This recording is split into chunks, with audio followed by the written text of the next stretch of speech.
Fala, meu lindo, minha linda, tudo bem com você?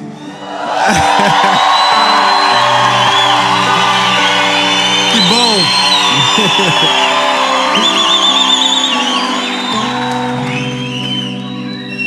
Os lindos de São Paulo, que isso, papai? Que bom que você está aqui comigo. Você entende o que está acontecendo aqui por essas reações. É só o começo. Eu tenho certeza que essa palavra vai animar você, vai te levar para um ambiente seguro. Sabe, se esse ambiente ainda não existe, Deus vai te dar a sabedoria para construir ele. Amém? Eu quero só te pedir um favor antes de nós irmos para a palavra, para a mensagem, que é a nossa prioridade. Eu quero te pedir uma coisa importante. Se você ainda não é inscrito no canal, se inscreve, ativa o sininho. Nosso sonho é chegar em 10 milhões.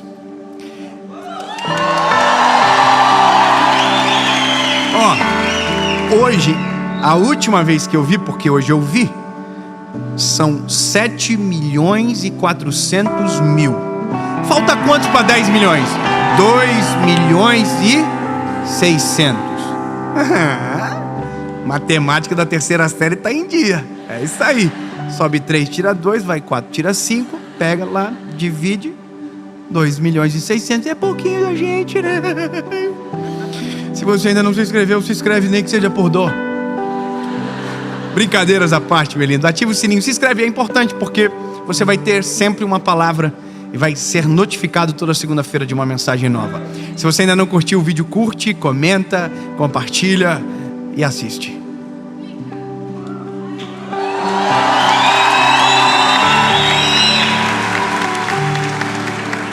Vamos pro vídeo, amém? Então, ok. Salmo de número 46. Diz o seguinte: Deus é o nosso refúgio e força, um socorro bem presente no dia da tribulação. Deus é o nosso refúgio e fortaleza no dia da tribulação. Eu vou fazer igual eu faço com os meus filhos, para vocês nunca mais esquecerem. Eu ensino os meus filhos. A gente começou esse ano um salmo, que é o salmo que eles leem todos os dias. Leem não, porque eles não sabem ler, mas agora eu ensinei, eles decoraram. Eles decoraram esse salmo: em paz me deito e logo pego no sono, porque o Senhor está... Tá vendo? Vocês não estão dormindo lá em casa, então vocês não sabem. Porque o Senhor está comigo. Cada dia eles mudam, eles dizem, porque o Senhor está do nosso lado, porque o Senhor agradeceu. Não sei porque eles falam isso, mas agora, hoje, no quarto com o João, eu falei com ele: filho, como que é o salmo que o papai diz para você? E ele falou sem eu ter que repetir. Ele falou: em paz me deito, logo pego no sono, porque o Senhor está comigo. Então eu quero que você decore esse texto. Vamos lá, pra você nunca mais esquecer.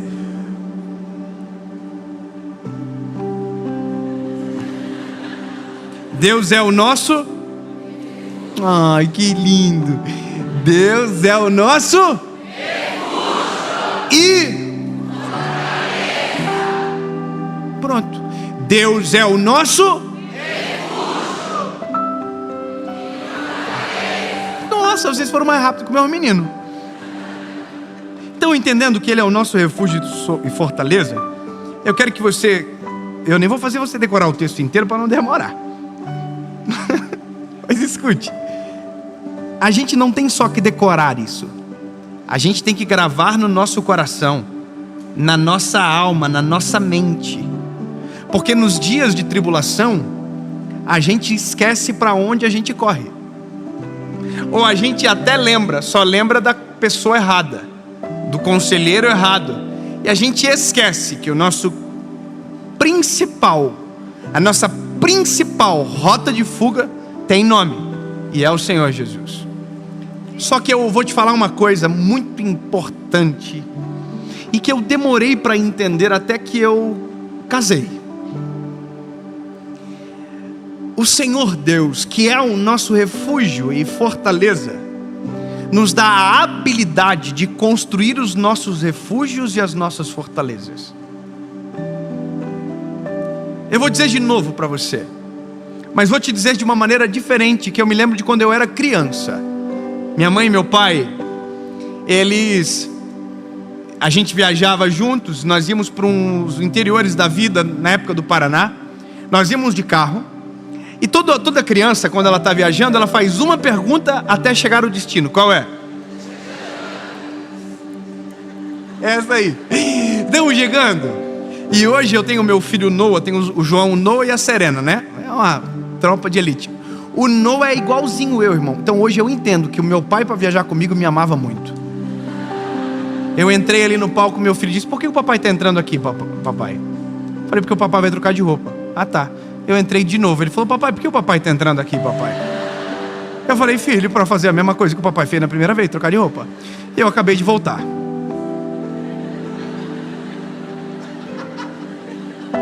Então eu imagino quantas vezes eu perguntava para meu pai: papai, estamos chegando, papai, estamos chegando. E a resposta era não. Mas olha que interessante. Na ida eu perguntava, na volta não. Porque na volta eu não queria voltar. Quando a gente é criança, a gente não quer voltar para casa. A viagem é mais interessante. E aí a gente não entendia, porque eu ouvia os meus pais dizendo: viajar é bom, mas voltar é muito melhor. Você concorda comigo? E voltar é maravilhoso. Eu não entendia porque eu era criança. Porque voltar é melhor. Eu quero ficar aqui com meus primos. Eu quero voltar para aquela casa que eu vou ter que estudar e ir para o colégio às 7 horas da manhã.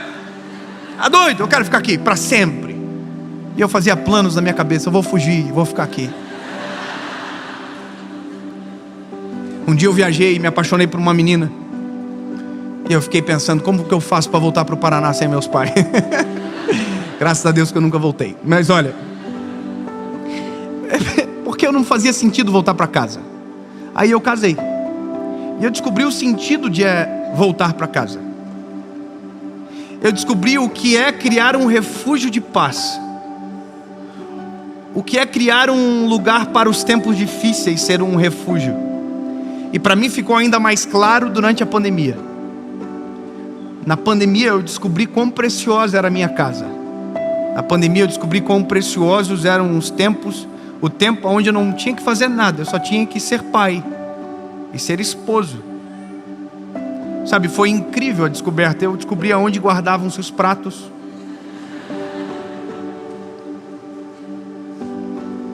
Eu descobri muita coisa. A toalha, porque no hotel está na porta, mas na casa da gente não. A mulher não deixa na porta. Ela faz de propósito, para você lembrar antes do banho. Porque se você pedir, ela vai dizer: por que você não trouxe? Bom, eu lembrei de muita coisa, mas eu quero que você entenda uma coisa: que o que parece normal para um pode ser totalmente atípico para alguém. Porque tem gente que não tem paz em casa, que não tem para onde voltar, que não tem o seu refúgio. E a gente esquece que o que para um faz muito sentido, para outro pode ser um sonho distante. E a gente esquece, porque não somos intencionais, que vai ter um dia que a nossa casa vai ser extremamente necessária. E que se a gente não tiver construído esse refúgio, a gente vai ficar na tempestade de maneira desprotegida. Porque a vida, ela é feita de tempestades. As tempestades acontecem. Então, se a nossa casa não é o nosso refúgio, nós iremos viver desprotegidos. Se nós não edificarmos a nossa casa da maneira correta, nós não teremos para onde voltar. Eu vou te contar duas histórias. Essa última eu não vou contar, é muito recente, eu acho que pode ser muito triste, mas deixa para lá. Vou contar a primeira. Não, é por respeito à pessoa. Deixa. A primeira, eu estava pregando no interior do estado de Santa Catarina há muito tempo atrás. Há muito tempo atrás. E eu fiz o apelo para que aqueles que quisessem aceitar a Jesus viessem à frente. E veio uma menina de uns 12 anos aceitar a Jesus. Essa menina, quando ela veio para frente, eu vi que as líderes daquele grupo de adolescentes muito simples começaram todas a chorar. E eu não entendi muito bem o que era que estava acontecendo. Quando terminou, a menina me procurou e disse: pastor, eu aceitei Jesus agora. Eu falei: nossa, que lindo. Ela falou para mim: mas eu tenho um medo muito grande, porque eu tenho um pecado muito grave. Eu olhei para a menina de 12 anos, eu sou muito curioso. Falei: Jesus, o que é? O que é, minha linda? Ela falou: eu sou muito mentirosa. Você riu, né? Você também é? Aí eu falei para ela: nossa, linda, bem-vinda ao clube, eu também sou. Ela falou: como assim, pastor? Ela falou: eu tenho a mesma natureza que a sua. A mesma natureza. Só que quando Jesus entra, essa natureza ela é aplacada, fica tranquila. Você vai perceber que algumas coisas que você conseguia dizer não vai conseguir dizer mais. E seja intencional em não falar. E ela disse: pastor, então quer dizer que então Jesus me perdoou mesmo? Perdoou. E eu abracei ela e orei por ela de novo. E aí ela falou uma coisa, ela disse: só tem um problema agora. Eu falei: o quê? Eu vou ter que voltar para casa e eu vou ter que falar a verdade. Falei: como assim? Ela falou: vou ter que falar para meu pai que eu vim na igreja. E meu pai proibiu eu de vir nesse lugar. E quando eu falar agora, porque vai ter que ser a verdade, eu tenho certeza que ele vai me bater muito.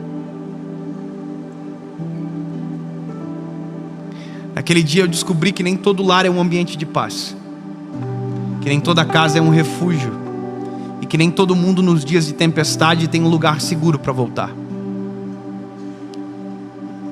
E começou a nascer no meu coração uma palavra, e hoje é a primeira vez que eu vou falar sobre isso. E olha quanto tempo já se passou. Nós começamos a entender algumas coisas, a maturidade faz isso, mas hoje eu quero te dizer uma coisa: você precisa urgentemente transformar a sua casa num refúgio. Você precisa urgentemente transformar a tua casa em um ambiente seguro, para que nos dias de tempestade você tenha onde se esconder, para nos dias de angústia você tenha onde se refugiar, para que quando o dia mal venha você tenha onde se esconder. Porque no final do dia a nossa casa é o nosso último endereço. Porque de verdade o que vale não é a rotina de quão produtivos nós somos durante o dia, é o lugar que nos espera para viver a nossa vida de verdade. Tem muita gente que a casa não é um ambiente de paz, porque escolheu uma vida totalmente diferente. As prioridades são confusas. É cheio de gente, eu conheço muita gente assim, que não tem prazer em voltar para casa. Conheço gente que viaja 31 dias por mês. E eu vou te falar, meu lindo, viajar é legal, mas chega uma hora que a gente tem alergia de quarto de hotel, a gente não quer ver hotel na frente. Quem aqui sabe, não é todo mundo que entende isso, sabe, mas tem dia que o avião é insuportável. Tem dia que eu só quero voltar para casa. Eu não quero ver ninguém, eu só quero ver os meus filhos. Mas porque o ambiente foi construído. E quando Deus me fez entender isso, a necessidade da construção do refúgio, eu me lembrei de uma história da palavra, uma história bíblica que norteia tudo isso. A história de Noé. A história de Noé, para quem não conhece, é a história da salvação do homem. Sabe, foi a forma que Deus preservou a humanidade. Deus decidiu destruir tudo, destruir a terra, dar um reset, mas encontrou um homem justo chamado Noé. E aí a Bíblia diz que Deus falou para Noé: Noé, constrói uma arca, porque eu vou fazer chover sobre a terra. Então a Bíblia diz que Noé, durante 120 anos, construiu a arca. E o dia que a arca ficou pronta, a Bíblia diz que a chuva desceu. E quando a chuva desceu, a arca de Noé estava pronta. O que a arca de Noé estava? Pronta. E porque a arca estava pronta, eles entraram na arca, fecharam a arca e sobreviveram à maior tempestade da história da humanidade, a maior chuva, a maior inundação, porque construíram a arca enquanto o céu estava azul.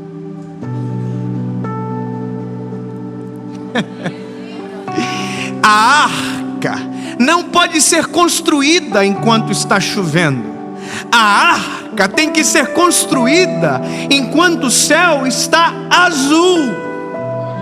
Meu lindo, teve gente que deixou para resolver a vida na pandemia, divorciou, abandonou, foi embora, porque a tempestade maximiza tudo aquilo que estava escondido.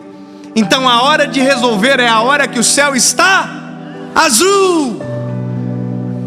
Nicolau Maquiavel, quando escreveu o livro O Príncipe, ele disse uma coisa que eu aprendi na faculdade. Eu li esse livro, fui obrigado, senão eu não ia ler, porque é muito chato.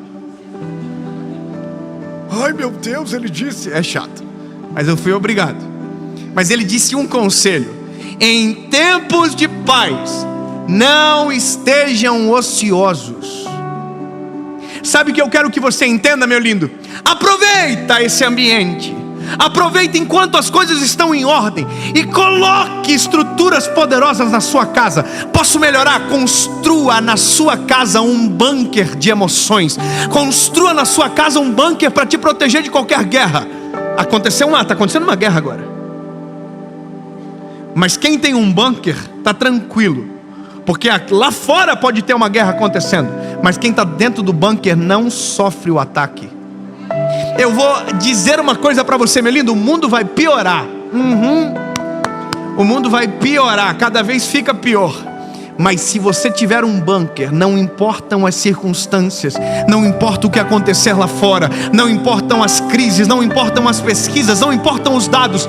Eu tenho um lugar seguro, eu tenho uma família, eu tenho um ambiente de adoração preparado. Na minha casa quem governa é o Senhor, na minha casa quem domina é o Espírito Santo, na minha casa tem paz. E aí você vai descobrir a alegria de voltar para casa.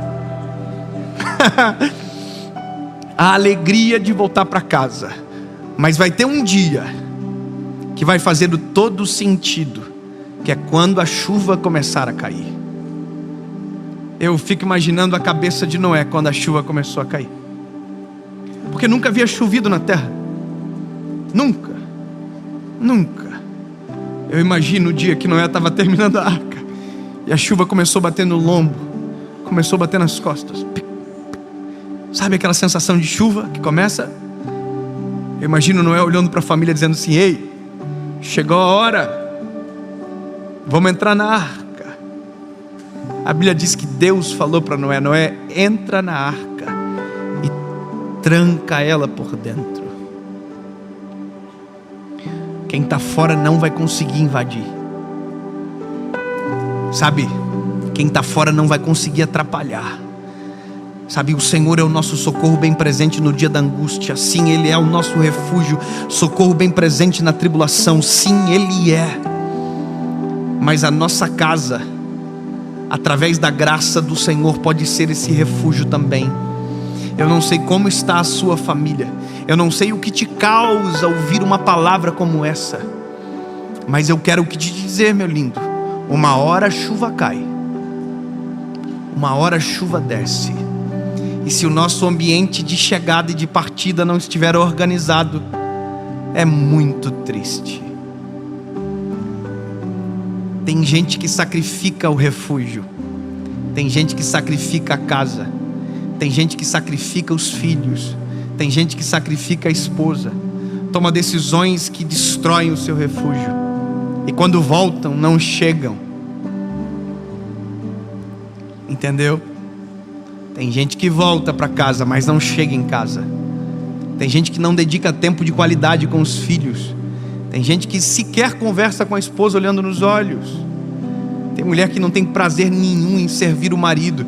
Sabe por quê? Porque o ambiente é de guerra, onde deveria ser um ambiente de paz. É como se você tivesse a possibilidade de ter um bunker e você constrói ali trincheiras para guerrear. Grava o que eu vou te dizer, meu lindo. A sua casa não é um ambiente para colocar trincheiras. A guerra deixa para fora, as batalhas deixa para os ambientes externos, porque elas são inerentes da vida. Mas na sua casa tem que ter um bunker de proteção. Na sua casa não é o lugar de guerra, é um esconderijo para você se proteger das guerras. A sua esposa não é a sua inimiga. Os seus filhos não são os seus inimigos. Os seus pais não são os seus inimigos. Eles são os seus aliados para a guerra de fora. Portanto, ao invés de tentar fazer um mundo melhor para os seus filhos, comecem a fazer filhos melhores para o mundo. E o ambiente de criação é a sua casa, é a sua família, é esse bunker que você pode construir. Pode cair tudo lá fora, mas dentro da sua casa não pode a guerra chegar.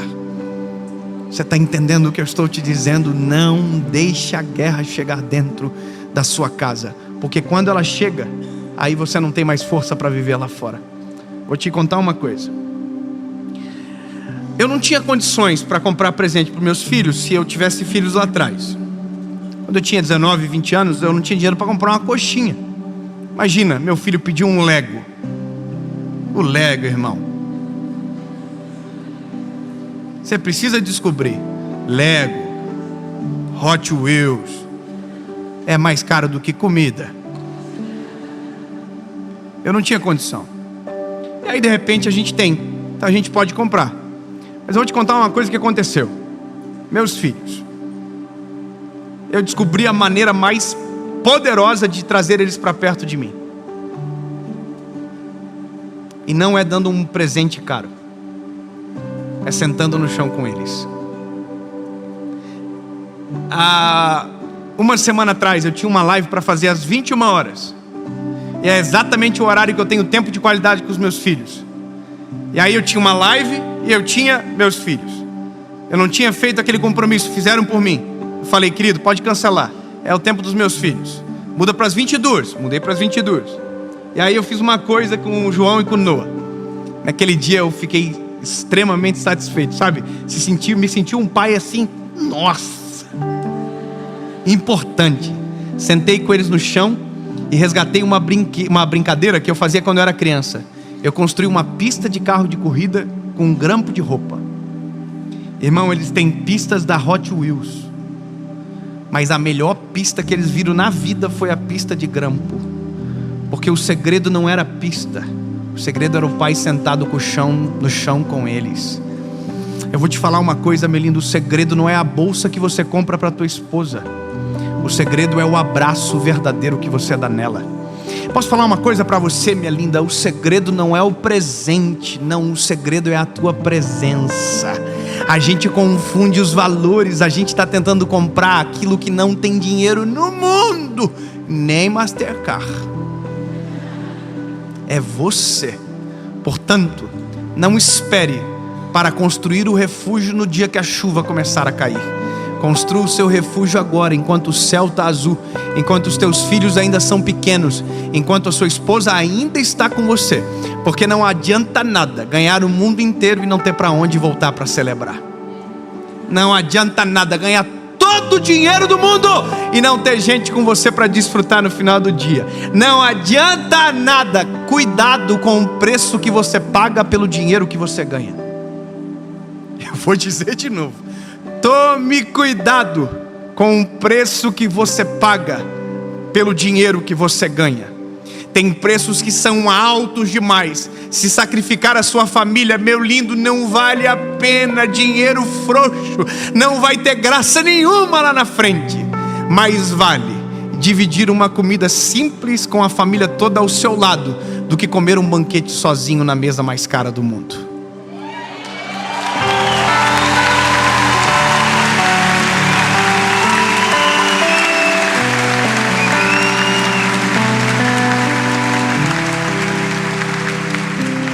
Eu percebi que algumas irmãs me olharam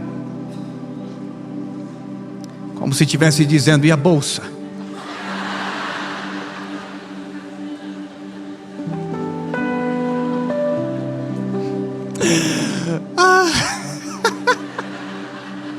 Estava quase ganhando a bolsa. Estava quase lá. Eu vou te dizer uma coisa interessante. Quando a gente tem tempo para amar, a gente descobre como o outro gosta de ser amado. E se alguns a linguagem de amor é presente, outros é tempo de qualidade, outro é serviço, lembra? Leia sobre. Mas entenda que quando a gente dedica tempo, a gente sabe como fazer quem a gente ama se sentir amado.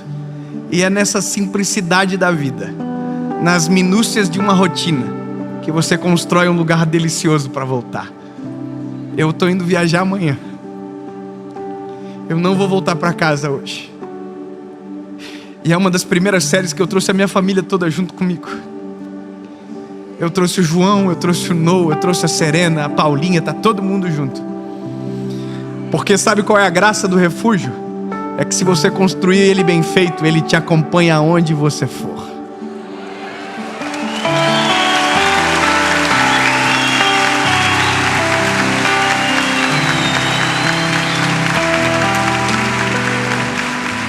Jesus nos ensina a transformar a nossa casa no lugar seguro.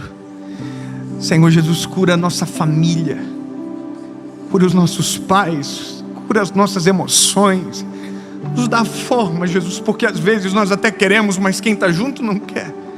Nos dá a estratégia de fazer da maneira certa, porque a gente sabe que a vida é feita de tempestades, Senhor, mas nós queremos ter um ambiente para voltar. A gente quer ter um lugar, Jesus. Senhor, assim como eu percebo no dia a dia as coisas que precisam ser mudadas e melhoradas, Senhor Jesus, que quem ouça essa palavra tenha discernimento do Espírito Santo no que, como precisamos mudar, aonde estão as falhas, aonde estão as brechas, porque queremos ter um ambiente seguro, um lugar para sair, mas um endereço para poder voltar. Em nome de Jesus, amém.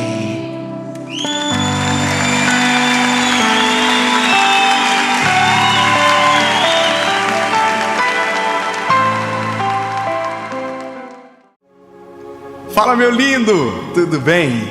Que bom que você está aí em mais uma mensagem do canal.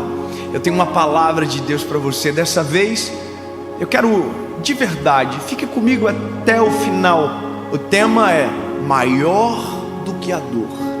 O que pode ser tão poderoso que nos faz não sentir a dor? O que pode ser? Por favor, fique comigo.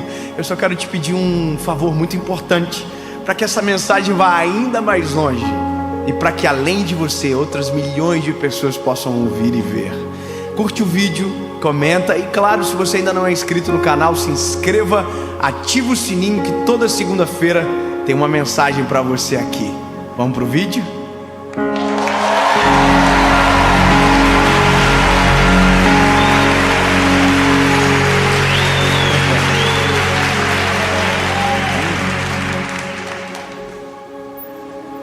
Romanos capítulo de número 8, versículo de número 18, diz o seguinte: porque eu considero que os sofrimentos deste tempo presente não são dignos de serem comparados com a glória que há de ser revelada em nós.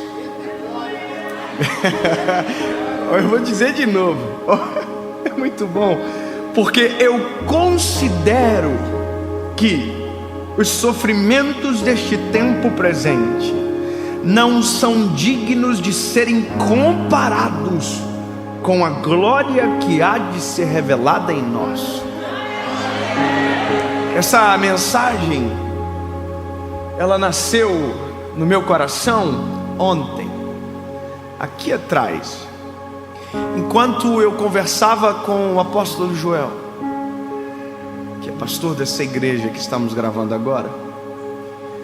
Nós conversávamos sobre os impeditivos do nosso propósito, coisas que nos paralisam, nos bloqueiam, nos atrasam, que roubam de nós a nossa certeza do chamado, e que de uma certa forma somos alvos, muitas das vezes, de palavras que pesam tanto, que nos roubam o nosso olhar daquilo que verdadeiramente importa. E de verdade na vida, isso é um padrão triste, porém padrão. Todo mundo que faz algo relevante, em algum momento tentarão parar. Em todos os níveis, em todos os nichos, em todas as histórias, se você cumprir o chamado, em algum momento algo virá contra você. Se você trabalha numa empresa e você exercer de maneira eficaz o seu trabalho, mesmo fazendo tudo corretamente, em algum momento alguém vai se irritar. E talvez na ausência de uma verdade sobre, criará uma mentira para descredibilizar, desonrar. E é nesse dia que, se os nossos olhos não estiverem focados no que é o certo, o nosso coração é abatido e a gente esmurece. Essa semana eu sou atendido por uma massoterapeuta que ajuda a recuperação muscular, e é uma pessoa que nós amamos muito, eu e a minha família.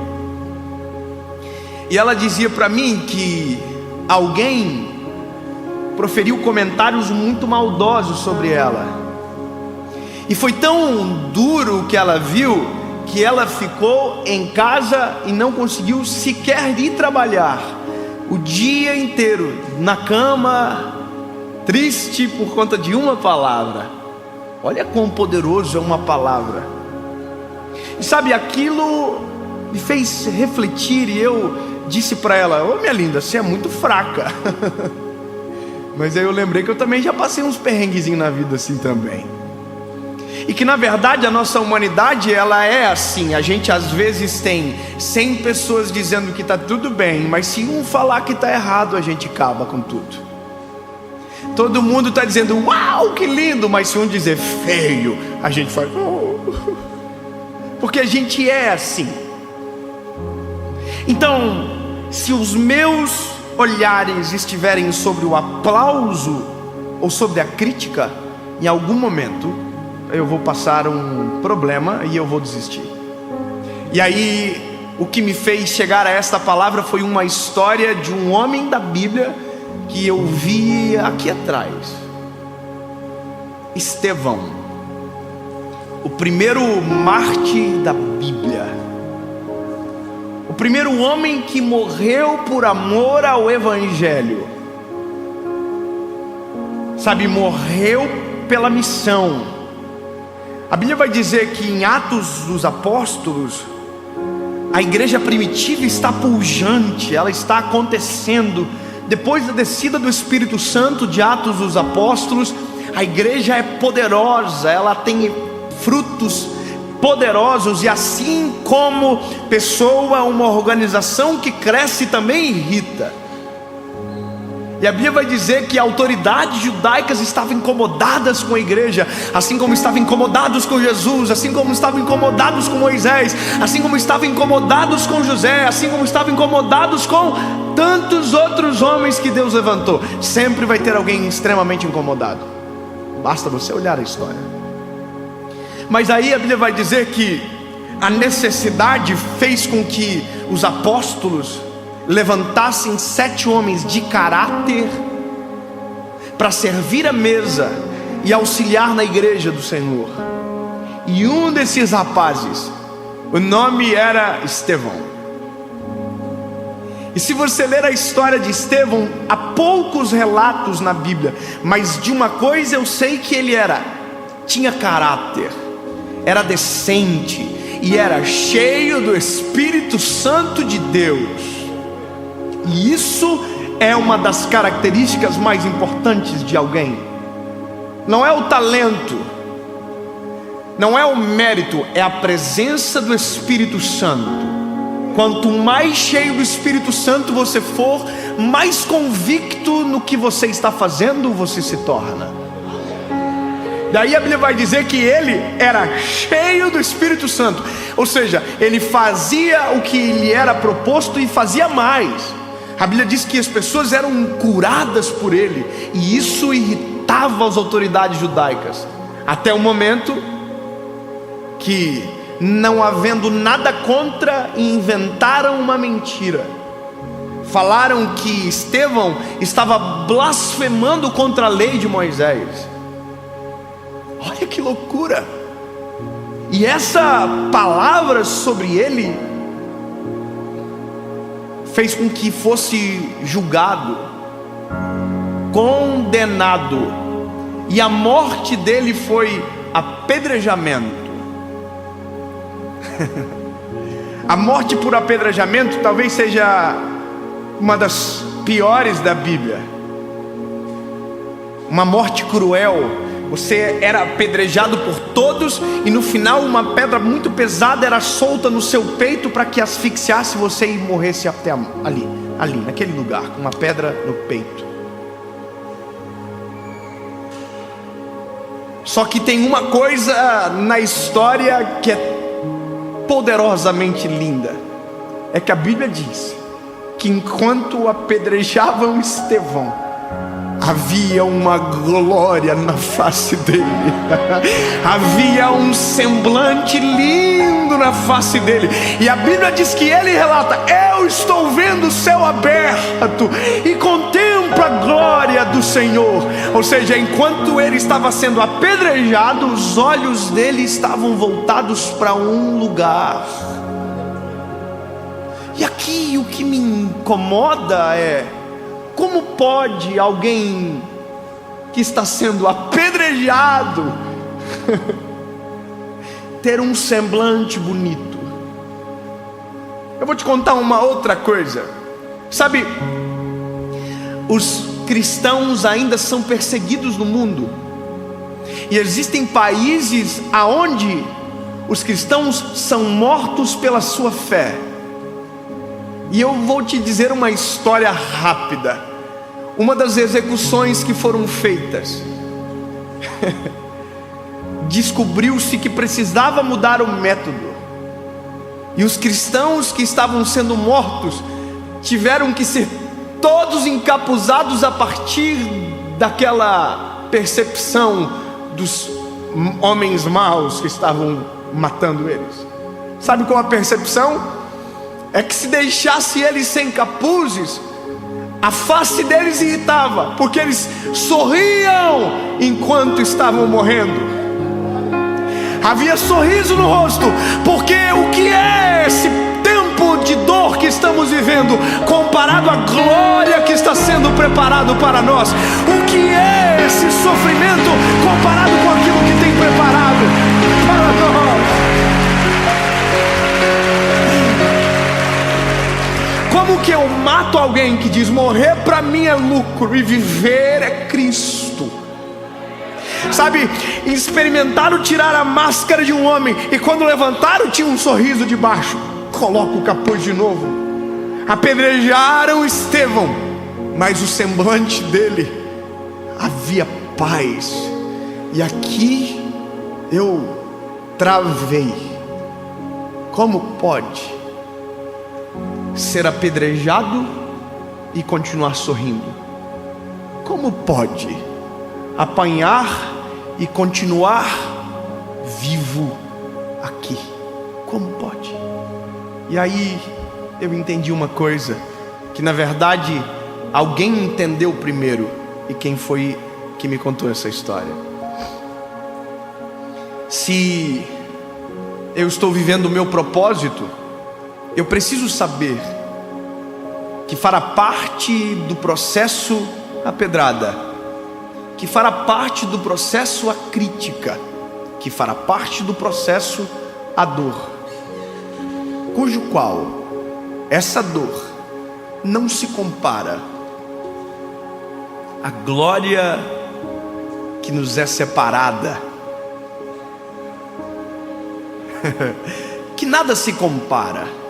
Porém, as pedras irão chegar, e se os meus olhos estiverem em Cristo, a percepção de dor é diferente. Se as pedras começam a doer demais, provável que os nossos olhos não estejam voltados para o lugar certo. Se algo está me paralisando provável que os meus olhos não estão voltados para o alto, porque se eu estiver olhando para Cristo, a pedra vem, a crítica vem, o ataque vem. Mas se eu estiver olhando para o Senhor e o que eu estiver vivendo é o propósito dele para mim nessa terra, não importa, maior é o que está comigo do que aquele que está no mundo. Vale a pena sofrer por amor a Jesus. A Bíblia diz: se vós fosseis do mundo, o mundo amaria o que é seu, mas porque vocês não são do mundo, é por isso que o mundo vos aborrece. É porque ser estranho provoca as pessoas. Mas se os nossos olhos estiverem em Jesus,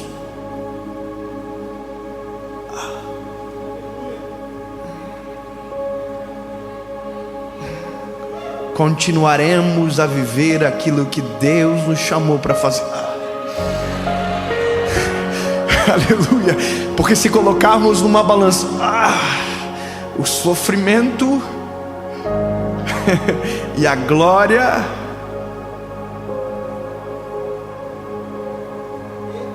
o peso da glória sempre será superior. Incomparável. Incomparável. Não se trata agora de quem, do que.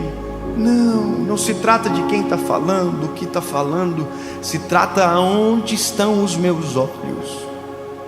Porque na verdade, eu não posso, você não pode ser refém da crítica e da aprovação. Porque uma hora quem te aprova te critica, outra hora quem te critica te aprova.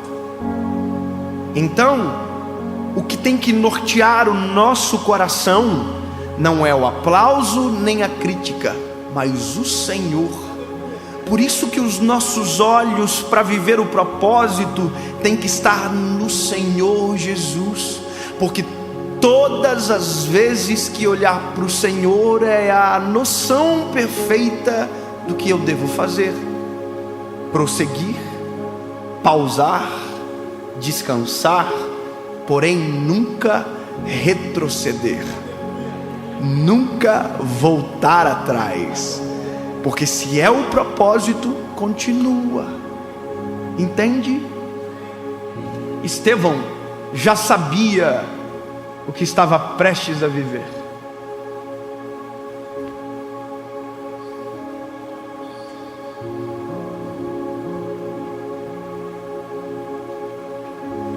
Vou te mostrar algo.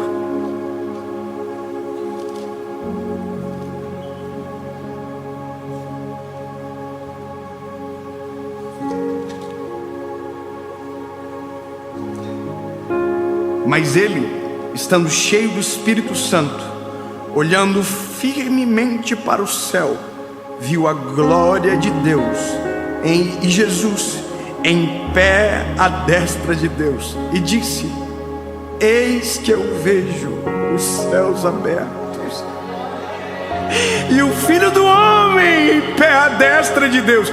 Então eles, gritando em alta voz, taparam os ouvidos e arremeteram unânimes contra eles. Sabe, a crítica ignora os olhos daqueles que estão vivendo o propósito. Quem te critica, na verdade, ignora o que Deus está fazendo, o que você está vendo. Eles tampam os ouvidos e vão contra vocês, porque se ousarem abrir os ouvidos e ver com os olhos, terão que reconhecer: Deus é na sua vida. Eu vou ler mais. E expulsando da cidade, o apedrejavam, e as testemunhas depuseram as suas vestes aos pés de um jovem chamado Saulo. Interessante saber que começamos lendo um texto de um homem que consentiu sobre a morte de Estevão. Romanos capítulo 8, verso 18, Paulo escreveu. E o mesmo Paulo foi o que consentiu com a morte de Estevão. Ele era do Sinédrio, ele era um dos principais daquele lugar. E interessante que existe o Saulo e depois existe um Paulo. Antes de Jesus, depois de Jesus. Na nossa vida é exatamente igual.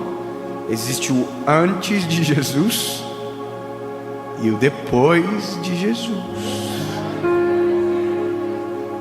Talvez agora nós somos os que criticam.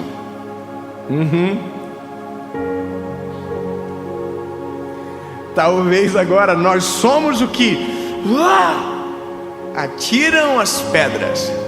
Mas posso te dizer, não conheço nenhum ministério bíblico cujo qual é atirar pedras. Não conheço o ministério bíblico de juízes. Não conheço.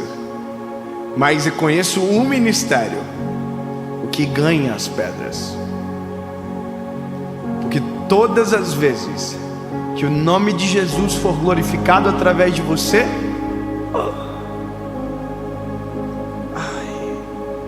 pedras serão lançadas.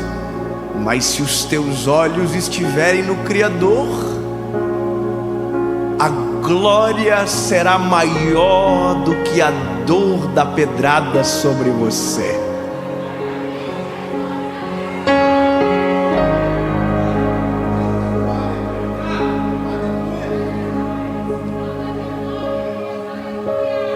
Jesus, obrigado, Senhor, por nos permitir te conhecer. Obrigado, Senhor, porque se olharmos para ti, teremos coragem para continuar. Não importa o que virá, tu és o nosso alívio.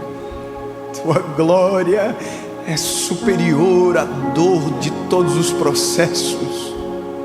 Maior é o Senhor que está conosco do que aquele que está no mundo. Jesus, tu és o nosso alvo, e é para ti que olharemos até o final. E quando pensarem que acabou tudo, a eternidade nos aguarda.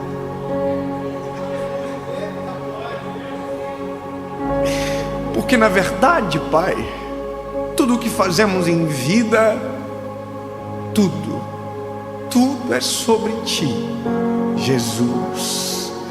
Porque teu é o reino, tua é a glória, para sempre. Em nome de Jesus, amém.